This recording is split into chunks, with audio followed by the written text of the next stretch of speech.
Kita sekarang berada di tanggal 7 Zulhijjah. Besok hari Rebo 8. Ternyata kalender kita kalau tidak berubah niki dengan Arab Saudi niki sama. Sehingga besok hari Rebo niki jamaah haji dari seluruh dunia, bil khususnya dari Indonesia, itu sudah diberangkatkan ke Padang Arafah. Tanggal 8 besok hari Rebo, itu yang disebut dengan juga hari tarwiyah. Ini hari tasyrik, okay. Tanggal 8 Zulhijjah disebut dengan hari tarwiyah, okay. Kemudian tanggal 9 Zulhijjah disebut dengan hari Arafah. Okay? Disebut dengan hari Arafah. Terkait dengan tarwiyah, kata sebagian ulama itu artinya penglihatan, ibu-ibu tiang. Jadi tarwiyah itu tanggal 8 Zulhijjah. Ingat nggih? Tanggal 8 Zulhijjah disebut dengan hari apa? Tarwiyah. Kemudian tanggal 9 Zulhijjah disebut dengan hari Arafah. Kemudian tanggal 10 Zulhijjah disebut dengan hari raya, hari raya Idul Adha atau hari nahar. Hari nahar, hari nahar ngaduha, nggih. Hari nahar artinya hari berkurban. Nih agar kita tahu nama-nama hari niki, nggih. Nenek laun tahu hari Senin, Selasa, Rabu doang, okay? Tapi tahu juga setiap tanggal ini hari ini namanya. Coba tiang ulang nih, okay? Tanggal baluk Zulhijjah hari Nabi arana. Tanggal 9 Zulhijjah. Tanggal 10 Zulhijjah hari raya Idul Adha atau hari nahar, hari berkurban. Idul Adha juga hari raya kurban. Nah, tanggal 8 Zulhijjah atau hari tarwiyah niki, jamaah haji dari seluruh dunia, bil khususnya Indonesia, itu diberangkatkan ke Padang Arafah. Namun ada sebagian yang memilih berangkat ke Mina, nggih. Besoknya dia mau berangkat ke Arafah tanggal 9. Tidak mau dia berangkat tanggal 8. Dia maunya berangkat seperti perjalanan hajinya Nabi. Nabi tanggal 8 itu bukan ke Arafah dia, tetapi dia ke Mina. Di Mina dia menginap malam tanggal 9 niki. Kemudian selesai sholat subuh, okay? Begitu sudah mau panjang jeluk, maka beliau bergerak menuju ke Padang Arafah, lalu menunggu waktu ukuf, lalu beliau perintahkan semua jamaah untuk masuk ke padang atau lapangan Arafah niki. Apa yang dikerjakan? Pertama, memberikan khutbah ukuf. Itu makanya proses ukuf niki dimulai dengan penyampaian khutbah ukuf, okay? Setelah menyampaikan khutbah ukuf, maka sholat zuhur jamak dengan asar di kasar. Jadi ada jamak doang, arak di kasar doang, arak jamak kasar. Niki salah satu kelebihan atau bonus dari Allah bagi orang musafir. Ada sholat musafir namanya niki. Sholat si 4 jariang 2, ya arana kasar. 2 waktu sholat pesupu, ya arana jamak. Napi arana jamak. Kemudian 2 waktu sholat pesupuna si 4 ringkesna jari 2, ya aran jamak kasar. Wah negabungang malik ringkesna jari 2. Bukan berarti males niki ibu. Oh, tiang dek cang tetep pas sembahyang 4 rakaat. Cang tetep pas sembahyang zohor le zohor, asar le asar. Ya. Justru amun pelinggih ngotot niki, maka Allah Ta'ala kecewa tiba ita.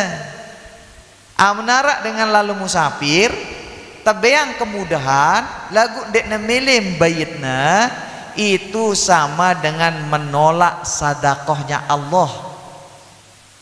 Gangumbe perasaan ibu-ibu baru pelinggih nyampe aning tiang, Tuan Guru niki sedekah tiang tipak pelinggih 10.000 dek tiang. Ngumbe perasaan pelinggih kecewa, sang malah si silin pelinggih kodek Tuan Guru niling pelinggih si gedek pelinggih nggih. Nah karena orang musafir dikasih sedekah, haza sadaqatum minallah faqbalu sadaqatahu, kata Nabi. Jamak qasar bagi orang musafir itu sedekahnya Allah, faqbalu sadaqatahu, maka terimalah sedekahnya. Selesai khutbah hukum, sholat zuhur jamak dengan sholat asar dan dikasar 2 rakaat salam, kamat lagi 2 rakaat salam. Setelah itu mulai tafakur, perbanyak istighfar, berdoa, mohon ampun, diselesaikan segala urusan-urusan, dimudahkan, bisa melakukan kebaikan-kebaikan. Nah, lalu bagaimana dengan kita yang tidak berangkat ke sana? Kita kejar lewat puasa. Yang bisa puasa sejak hari Rabu kemarin tanggal 1, alhamdulillah. Yang tidak bisa hanya besok dia puasa tanggal 9 juga alhamdulillah. Atau mulai tanggal 8 dia puasa juga alhamdulillah. Yang puasa hari ini juga alhamdulillah. Coba yang puasa angkat tangan. Oh alhamdulillah. Coba yang tidak puasa, ndak usah lah angkat tangan ya, ndak usah. Jangan anggaplah lapo Anda puasa nih, Nah jadi itu proses wukuf, Pak ibu-ibu tiang. Oleh karena niki, karena puncak haji itu adalah wukuf di padang Arafah, maka wukuf di padang Arafah mulai dari perjalanannya itu yang dirasakan agak berat, karena itu puncaknya di sana agak berat rasanya. Makanya tradisi kita niki orang Sasak niki, khususnya di Lombok niki, maka malamnya atau harinya dia wukuf, biasanya malamnya itu oleh keluarga yang ada di rumah itu ada mendoakan dia, mengundang tetangga, mendoakan besok ini akan wukuf dengan toak tiang. Nah, kita mumpung kita kumpul bersama niki, siapapun yang keluarganya berangkat haji, siapapun yang tetangganya berangkat haji, walaupun pelunggu tidak diminta, itulah lebihnya bertetangga dengan jamaah thoriqah. Siapapun yang tetangganya berangkat haji, siapapun yang warganya berangkat haji, mudah-mudahan diberikan kesehatan keafiatan oleh Allah. Mudah-mudahan dimudahkan dia melaksanakan semua proses hajinya oleh Allah, bil khususnya proses wukufnya niki. Mudah-mudahan dia bisa menyelesaikan semua rangkaiannya dengan mudah, dengan gampang. Mudah-mudahan hajinya haji mabruroh. Mudah-mudahan dia kembali kepada keluarga tidak kurang satu apapun. Lihaziniyah lahumul fatihah. A'udzubillahi minasyaitonirrajim. Bismillahirrahmanirrahim. Alhamdulillahirabbil alamin arrahmanir rahim maliki yaumiddin. Iyyaka na'budu wa iyyaka nasta'in ihdinas siratal mustaqim siratal ladzina an'amta 'alaihim ghairil maghdubi 'alaihim waladdallin. Amin. Nah, jadi yang lanjutan tadi ibu-ibu tiang, jadi tarwiyah kata sebagian ulama itu artinya melihat. Melihat apa? Pertama, melihat Nabi Adam. Nabi Adam itu melihat bahwa dia akan bisa bertemu dengan istrinya, karena Nabi Adam gara-gara memakan pohon dari buah dari pohon larangan niki, maka Nabi Adam tuh terusir dari surga. Selain terusir dari surga, dia juga terpisah dari istrinya.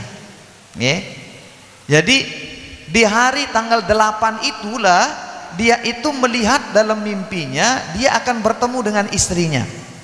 Lalu tanggal 9 itulah dia dipertemukan oleh Allah Subhanahu wa ta'ala di Jabal Rahmah, di bukit kasih sayang. Di sanalah istilahnya dia ta'aruf, ya, saling mengenal kembali. Nah, bagi orang thariqah, ibu-ibu tiang, sebagaimana tiang katakan, jadi kita bahas dulu haji niki dari kajian syariatnya.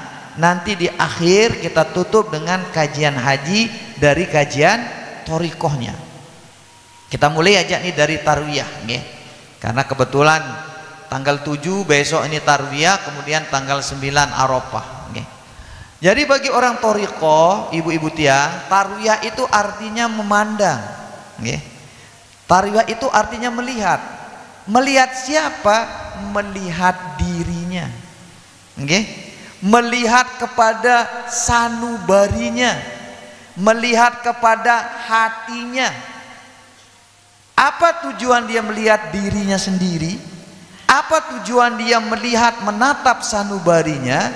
Untuk dia mengenal dirinya. Karena kita walaupun paranta nih, awak nih, aku nih, belum tentu kita mengenal diri kita, nggih. Belum tentu orang niki dia mengenal dirinya. Ada orang niki dia sudah niki dirinya saya, tetapi belum tentu mengenal saya itu. Makanya dalam sebuah ungkapan dikatakan, man arafa nafsahu faqad arafa rabbahu.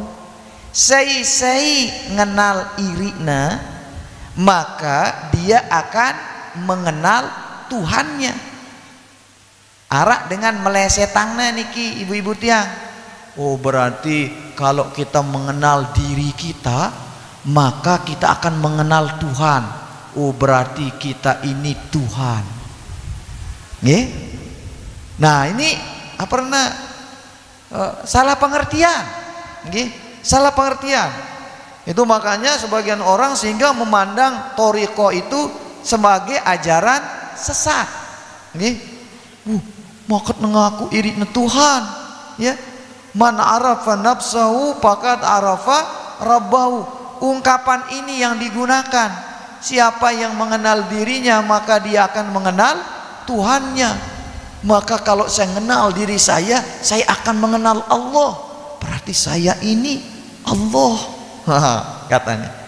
Jadi maksudnya ibu-ibu tiang, kita mandang diri kita, kita kaji diri kita, kita tatap hati sanubari kita, supaya kita arafah, supaya kita ta'aruf diri kita ini. Karena setelah kita mengenal diri kita, kita akan mengenal Tuhan kita. Apa yang kita kenal, apa yang kita tahu dari diri kita, lalu kita mengenal Allah. Satu, kita mengenal diri kita ini hamba. Kita tahu diri kita ini hamba. Kita lihat, oh, saya ini hamba. Wa anta rabbuk. Kalau udah tahu diri kita hamba, maka kita akan kenal Tuhan kita. Saya hamba dan engkaulah Tuhan. Kita tatap, kita pandang diri kita supaya kita kenal diri kita. Yang kedua, kita tahu kita ini lemah. Ternyata kita lemah. Dia tebu kena angin, masuk angin. Pasangan kipas angin, masuk angin. Mati na kipas angin, lelah panasan. Berarti itu lemah. Siapa yang kuat? Allah. Kenal diri kita yang lemah, supaya kita mengenal Allah yang maha kuat. Kenal diri kita ini yang hina, supaya kita mengenal Allah yang maha mulia. Kenal diri kita ini yang suka dendam, yang suka marah, supaya kita mengenal Allah yang maha memaafkan, yang maha kasih sayang. Itu maksudnya kenal diri untuk mengenal Allah. Makanya dikatakan siapa yang sudah mengenal dirinya maka dia akan mengenal Allah. Mengenal dirinya yang lemah sehingga kenal Allah yang kuat, mengenal diri yang hina sehingga mengenal Allah yang maha mulia, mengenal diri yang tidak bisa lepas dari orang lain, butuh bantuan orang lain. Jadi dendara makhluk, dendara manusia niki yang tidak butuh kepada orang lain. Itulah makanya kita niki jangan sombong. Dit marak ling sesenggak sasak niki ndarak dengan tau nalet iri nah. Tetunde ke ndar ngumbe-ngumbe alim nah. Nggih? Ngumbe-ngumbe pacuna dina tau nalet iri nah.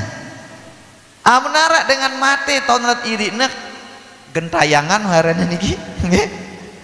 Urus ya nggih. Terus nambah ngenalat diri saiki numputangna wajari loang niki yang tama doang saiki numputangna ke negentayangan pun mayit niki dina tahu numput irina nggih sangat dekang iri tahu dia. Makanya jangan sombong, kita ini tidak bisa putus dari orang lain. Kenal kita diri kita niki yang butuh sama orang lain, makanya kita kenal Allah yang qiyamuhu binafsih, berdiri dengan dirinya sendiri, tidak butuh kepada siapa-siapa. Lam yalid walam yulad walam yakul lahu kufuwan ahad. Kita ini butuh tempat bersandar, Allahu samad, Allah lah tempat bersandar. Itu maksudnya ungkapan yang mengatakan man arafa nafsahu faqad arafa rabbahu. Kayak jadi oleh-oleh pelinggu uli makin iki sampaikan ke suaminya lah nih oleh-oleh tepak nih, nggih. Coba ulang, man arafa nafsahu, man arafa nafsahu faqad arafa rabbahu, faqad arafa rabbahu. Sei ngenal irina, sei ngenal irina, maka gina kenal Tuhanna. Nah jadi maksudnya irina si lemah kenal Tuhan si kuat, irina si hamba kenal Allah yang jadi Tuhan. Kenal iritnya ndik boleh lepas dari orang lain sehingga mengenal Allah yang qiyamuhu binafsihi. Kenal dirinya yang butuh kepada orang lain, kenal dirinya yang gampang sakit, kenal dirinya yang gampang marah sehingga mengenal Allah yang penuh kasih sayang.